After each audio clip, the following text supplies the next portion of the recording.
Je sais pas si vous voyez l'obélisque sur la place de la Concorde à Paris, hein, c'est l'énorme machin au centre de la place entre le Louvre et le jardin des Tuileries. Bon, bah ça fait presque 2 siècles hein, qu'il est là, à la vue de tous, et pourtant il n'a pas fini de nous révéler tous ses secrets. Alors pour rappel, l'obélisque de la Concorde, à la base, il était installé avec son jumeau au temple de Amon à Luxor, en Égypte. Et c'est Ramsès II qui l'a fait ériger au XIIIe siècle avant notre ère, donc c'est assez ancien. En 1830, l'Égypte va l'offrir à la France pour marquer la bonne entente entre les deux pays, et c'est en 1836 qu'il est installé place de la Concorde à Paris. En 2020, pendant le confinement, on a Jean-Guillaume Aulette-Pelletier qui va prendre l'habitude de se promener dans le coin pour s'aérer l'esprit. Sauf que Jean-Guillaume, c'est pas n'importe qui, hein. En fait, c'est un égyptologue qui est spécialiste des cryptographies. Et un jour, il va remarquer dans les hiéroglyphes de l'obélisque des détails qui vont l'intriguer, et du coup, il va mener l'enquête. On se croirait presque dans un Benjamin Gates, hein, mais c'est quand même beaucoup plus lent, parce que là, il a fallu quand même 4-5 ans de recherche et de travaux pour que Jean-Guillaume puisse dévoiler les résultats de son enquête. Et pour y arriver, il a fallu attendre des travaux de restauration en 2021, ce qui lui a permis d'atteindre le sommet de l'obélisque. Et là,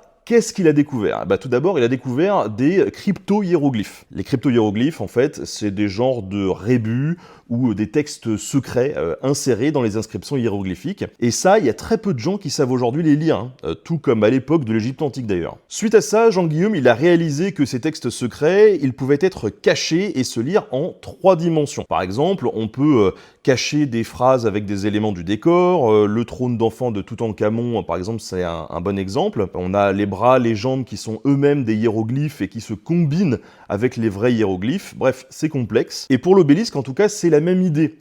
Et ça a permis de découvrir 7 messages cachés. Le premier, il se trouve sur la partie qui faisait face au Nil, et il rappelle que Ramsès II est d'essence divine envoyée par les dieux. C'est un message qui est visible seulement sous un certain angle, parfois pour les bateaux des nobles qui vont emprunter le fleuve pour venir jusqu'au temple. C'est une manière un peu détournée de rappeler aux nobles qu'il fallait pas trop l'ennuyer et que tenter de le détrôner, c'était même pas la peine. Et dans un autre bas-relief, sur la face est de l'obélisque, on a des hiéroglyphes qui sont cachés là dans la couronne de Ramsès II. Là-dessus, on peut voir des cornes de taureau et un rectangle. Et le tout va former une formule qui dit « apaiser la force vitale du dieu Amon ». Et ce message, il était visible que par ceux qui pénétraient dans le temple.